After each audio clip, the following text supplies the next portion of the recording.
Pessoal, meu nome é Paulo, quem me conhece vai fazer um mês que eu estou trabalhando no Coqueteiros aí como back-end developer. Fui pego meio de surpresa, então vou falar um pouquinho de uma experiência que eu tive e de algumas coisas que eu aprendi nela e que acabaram por me tornar um desenvolvedor aí um pouquinho melhor do que eu era, né, se passar por isso. Na empresa que eu trabalhei há cerca de um ano e meio atrás, eu estava enjoado de fazer o que eu fazia, tinha um espaço para trabalhar com qualidade e teste no projeto. E eu, sem saber muita coisa, me aventurei e recebi o título de QA lá, que pouca gente gosta, né? Todo mundo nessa porrada no QA lá, ou então se der um pau, QA tem que estudar direito, mas enfim. E a primeira coisa que eu me perguntei quando eu falei, bom, a partir de hoje eu vou fazer qualidade é o que eu estudo para isso?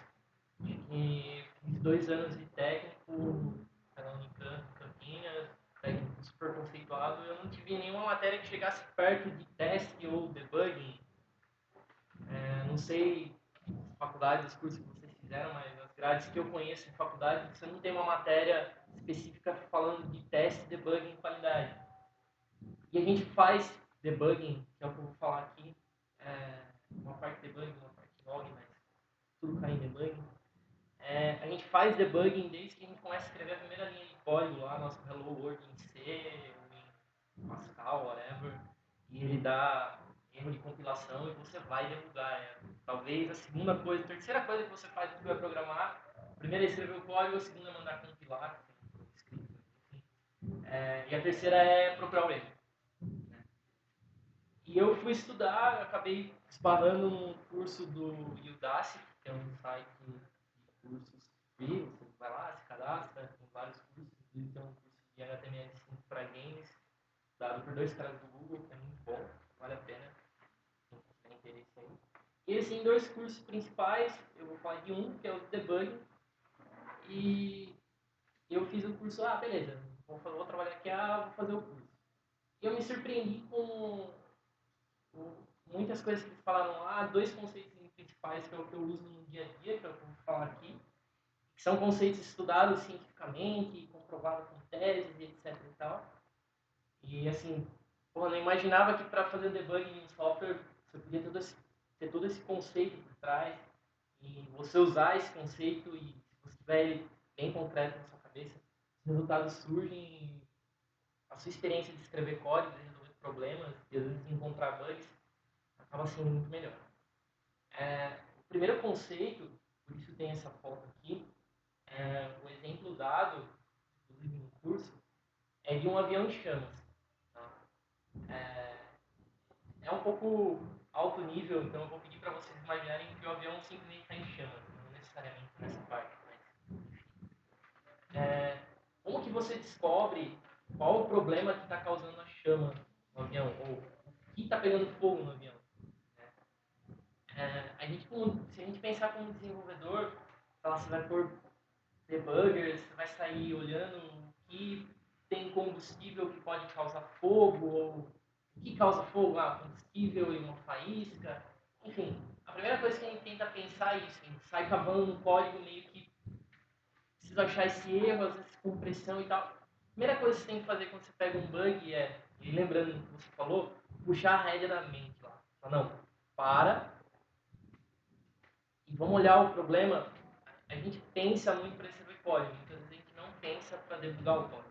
Então a primeira coisa que você tem que fazer é calma. Por mais que o mundo está explodindo em produção, você tem um problema, calma. Para e olha para o seu problema. Então, a gente tem um avião em chamas. O próximo passo que a gente vai ter, se a gente não conseguir descobrir o problema de cara, muitas vezes você descobre que você digitou um método errado, você comeu um S do users, enfim. Muitas vezes você acha o erro só de olhar para o código. Muitas vezes você não acha. Você acompanha o fluxo do código, o método chama o outro, consulta o banco de dados, então você não chega a uma conclusão do erro. O que esse conceito diz aquele famoso ditado, Jack Stripador, por partes. pega o seu código, o seu problema, a gente vai pegar nosso avião aqui e remova partes até que sobre a parte que dá problema ou até que o problema suma. E aí você vai descobrir em que parte está o seu problema. Então, quando você fala de um avião em chamas, se eu tirar o piloto, o copiloto e o pessoal que serve o avião vai continuar em chamas. Se eu tirar ele e os passageiros, o avião continua em chamas. Se eu tirar eles, os passageiros e as rodas, o avião ainda está pegando fogo. Se eu tirar tudo isso e tirar as asas, teoricamente o avião ainda está pegando fogo. Mas e se eu tirar a turbina? Meu avião não está mais pegando fogo. Se eu voltar tudo e tirar só a turbina, meu avião continua pegando fogo? Não, não continua. Então, você achou a causa do problema. Falando nesse exemplo, parece muito fácil, mas quando você traz para a realidade do código, a gente não faz isso na prática. Ou se você faz tão inconscientemente que você acaba passando por cima da causa do problema e não percebe. Então, assim, coisas que eu faço, já trazendo um pouco mais para a realidade do Rails, enfim, uma das primeiras coisas que eu faço, se eu instanciar um new user sem chamar no banco de dados, sem inserir no banco de dados, será que acontece o problema? Continua acontecendo. Bom, então, meu problema necessariamente não depende do banco. Se eu instanciar o cara e mandar salvar, meu problema continua? Continua. Quer dizer, então que eu posso ter um problema no banco. E assim por diante.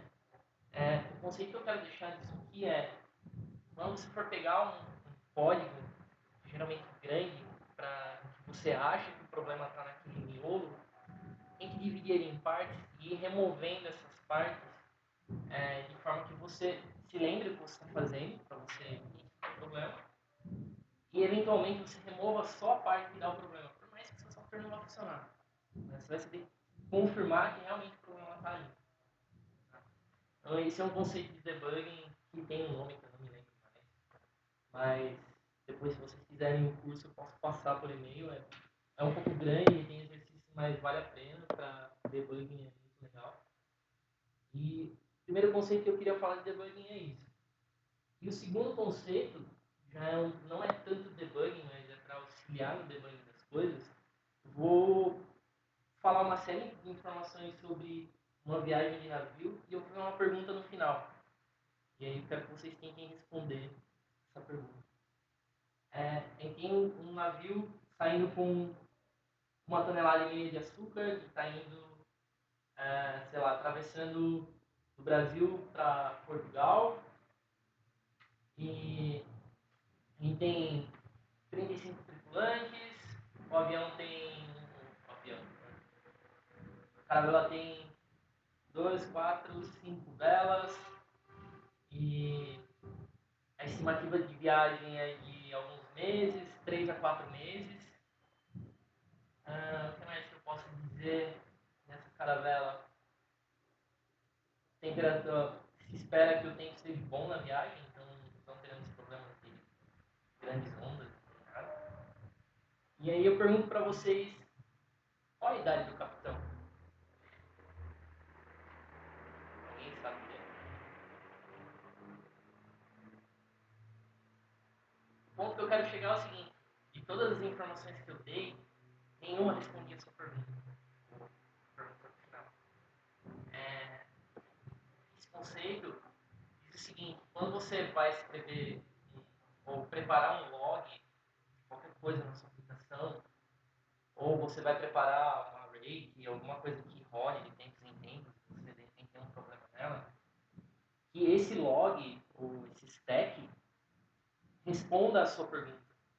Ou seja, você mostra as informações que são realmente necessárias para você debugar. Muitas vezes a gente escreve esse tipo de task e a gente não se atenta a esses detalhes. Do tipo, será que se eu printar o ID do cara que eu estou mexendo aqui, vai me servir para alguma coisa? Vai. Eventualmente você tiver um problema, você vai querer saber se o problema é com aquele cara. Agora, será que se eu falar que está consumindo X memória, ou está levando 3 milissegundos, ou X milissegundos, vai me trazer algum benefício? Então, esse é um conceito mais voltado para log, né? E que vai acabar caindo que é dê informações que realmente são pertinentes para o seu sistema e que vai realmente te ajudar a fazer o debugging no eventual problema. E não printar informações por printar só para dizer que você está devolvendo uma informação e aquela informação não serve para nada. Então, para isso que foi a historinha do barco e a turbina, para provar esse conceito. Porque sem as informações corretas, você não consegue responder a